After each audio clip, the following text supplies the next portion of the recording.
Hey everybody, it's Gomani SD and welcome back to the channel. So, BCS Shop challenges was happening in the past couple of weeks and I entered most of them with Gandeeva and I averaged around 3rd place, which was honestly not that bad.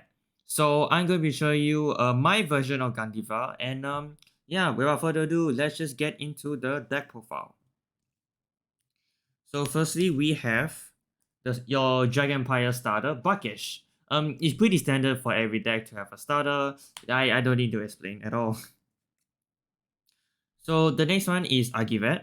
The first skill is if your opponent has one or less rear guards, when you revive Scarlet Flame Bow General Depano from your right deck, you can wipe without discarding a card from your hand. So basically, you get to wipe for free while conserving your hand at the same time, which is pretty good. The second skill is when this unit is rolled upon, if your opponent has 2 or more rear guards, you may call this card to rear guard. So no matter what, you'll be able to get at least one of these 2 effects activated. You can either wipe for free or call this from soul to another open rear guard and just try to poke a little bit. Next up, we have Depano. Basically, when you write Gandeeva on top of this, your Gandeeva's counterblast becomes reduced by 1. So nothing much there except that your Gandeeva skill is basically for free. Speaking of Gandeeva, the first skill is when your opponent's rear guard is retired during your turn, choose a card from your drop and you may bind it face down. Now, at first you might think this skill is just average, but it's the second skill is what supports it. During your turn, all of your vulnerable units get plus 2k for each face down card in your bind zone. If your bind zone has 5 or more face down cards, this unit gets a crit. So it's very easy to get 5 face down cards in your bind zone on the first turn you via grade 3. So you can get that crit pretty easily, forcing your opponent to maybe either take a lot of damage or force your opponent to maybe guard with a PG or anything. So it gives a lot of pressure to your opponent. Its active ability is counterblast 1 and choose 5 of your opponent's rear guards with different grades from each other. Reveal the top 5 cards of your deck, retire all of the chosen units with the same grades as the cards revealed, shuffle your deck, and if you retire 1 or less, draw a card, choose a card from your drop, and bind it face down. So this act ability will basically allow you to fill your bind zone quickly. And the best, of course, the best is if you retire 1 rear guard, because if you retire 1, you get to basically bind, draw a card, and then bind. So yeah, it's just a lot of ways to fuel your bind zone like pretty quickly.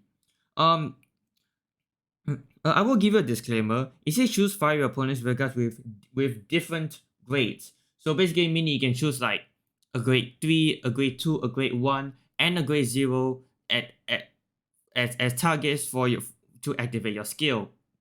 But you can't choose like 2 grade 3s or 2 grade 2s at the same time. You can only choose 1 grade 3 and 1 grade 2 as targets for your Gandeeva skill. So just be wary of that. So yeah, that is the right lineup. Now on to the main deck. We are also going to be running 3 more copies of Gandeeva for that persona right. Next up for the grade 3s, we have 4 copies of Scarlet Flame Bow General Sturgna. Sturgna's skill is when this unit is placed on rear guard, if a Vanguard with Gandeeva in its card name, Soul Blast 1 and bind 1 other rear guard face down. Choose one of your opponent's rear guards and retire it. If it did not retire, draw a card, choose a card from your drop, and bind it face down. So literally when you place this card, you get to bind 2 with a Soul Blast. You get to bind 2 cards, just adding more fuel to your bind zone really quickly. I would like to remind you that this card is a common. Whoever print this card whoever thought it was a good idea to make this a common.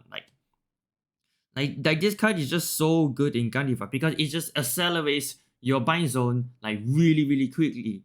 Especially if you have if you have at least 2 copies in your hand, you can get more than 5 cards in your buying zone like immediately. It's just the amount of pressure, the amount of potential pressure that you can give early game is pretty good. That's why it's a must to run 4 copies of it. We are running a retire based deck, so we are running 3 copies of Best Harvest for that draw engine. Because because with Gandeeva, you honestly need to find your pieces like very quickly. So Best Harvest will allow you to cycle through your deck quickly, find your pieces, and just accelerate your buying zone like as fast as possible. You don't run 4. I don't run 4 copies of Best Harvest because honestly, the deck gets a little clunky if you run 4. So on to the grade 2s. We are running 3 copies of the Cycle card. When this card is discarded from your hand during your right phase, Soul Blast 1 bought this to your deck and draw a card. So it just allows you to cycle to your cards. Cycle to your deck like pretty quickly to once again find your pieces. The second skill is when this unit is placed on rearguard, if you Persona Ride this turn, counterblast 1 and retire all your opponent's rearguards in the same column as this unit. So when you Persona Ride on place, counterblast, you can just kill off your opponent's column and then bind 2. And if you play Best Harvest during that turn, you get to draw 2. So yeah, this card is pretty so this card, especially when you Persona Ride, is pretty good. Usually you would use the skill of this first, and then you use Gandeeva's skill to just guarantee that you are able to retire 1 or less rearguards. So yeah, 3 copies of the Cycle card is honestly already good enough. I'm running 1 copy of Middle Flare Dragon, but honestly, I put this in as like a tech against Ever players, but I didn't really find any Ever players like at all, so it wasn't really that useful in most situations.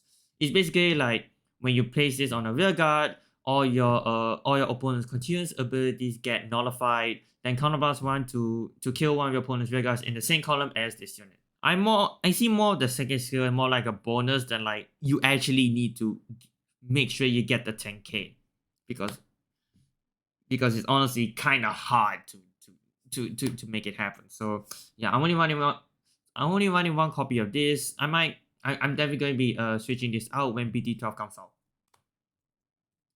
Now, if you thought getting a lot of power from your bind zone and giving your Vanguard a crit is not enough, well, you have multi-attack.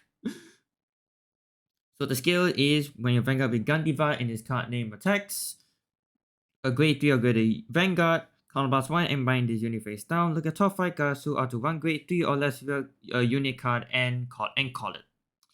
So yeah, you attack this first, you attack your Vanguard, then after that you bind this to look at top 5 and just call a card.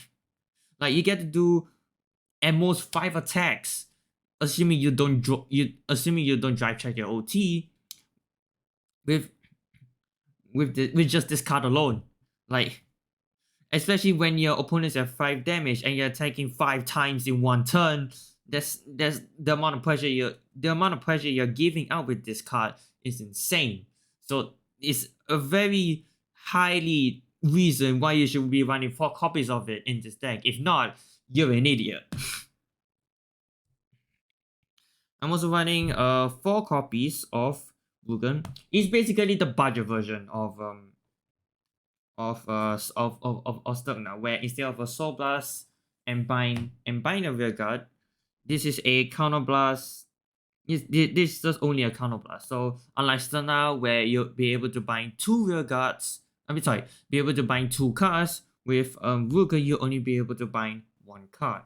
We are still running 4 copies of it because it's honestly, because for now it's not actually a bad card, because for some of the cards that I run in this deck, it needs to be a card.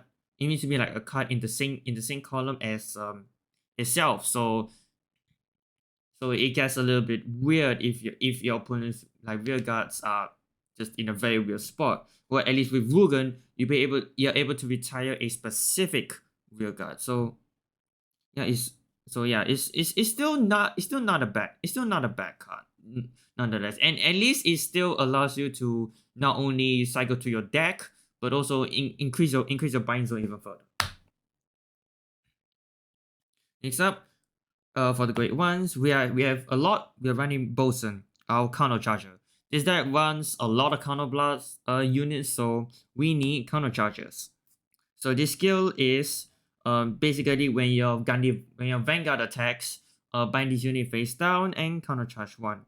Don't worry about if your binder has 3 or more cards. You definitely have at least 3 or more cards on your first turn. On your first turn, you write a grade 3. So this card is really good because you can combo it like this.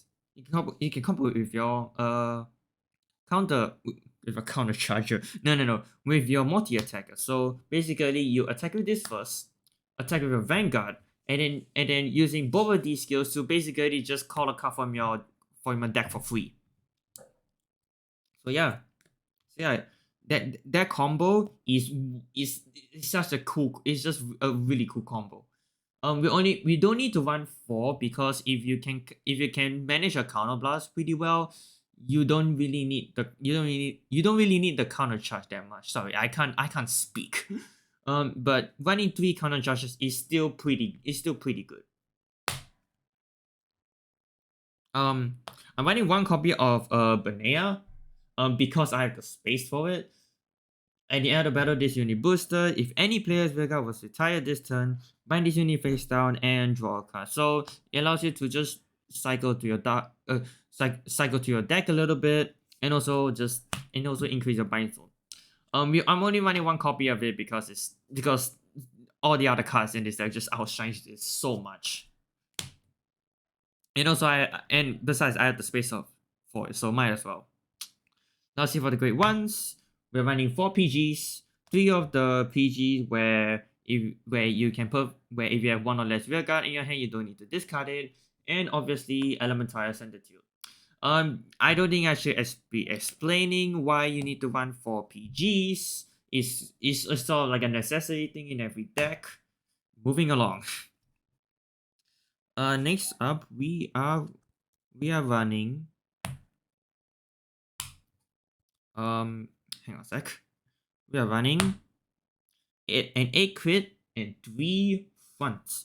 You don't need to run draws in this deck because Best Harvest just allows you to draw your deck so much, through your deck so much that if you run draw triggers in this deck, you have a chance of decking out. Running 8 crits because crit wins games, and we're running front triggers because increasing power to your front move your guys is just increasing much more pressure to your opponent. So yeah. And lastly, for the trick, not say lastly, I'm also running 4 of the regular heal triggers. You can totally get away with using a heal trigger with a skill. I'm not doing it because I like consistency a lot more. And lastly, the Dragon Empire OT. Because you know what's much cooler than having a Vanguard attack with a crit? Doing it again, because it restants your Vanguard. And that is it for the Gandeeva deck profile. I hope y'all enjoyed. I'm going to be retiring from this deck for a little bit until BT12 comes out, because there's a card in BT12 that just makes this deck just utterly broken. just broken. So yeah, thank you all so much for watching, and I'll see y'all next time. Signing off for now.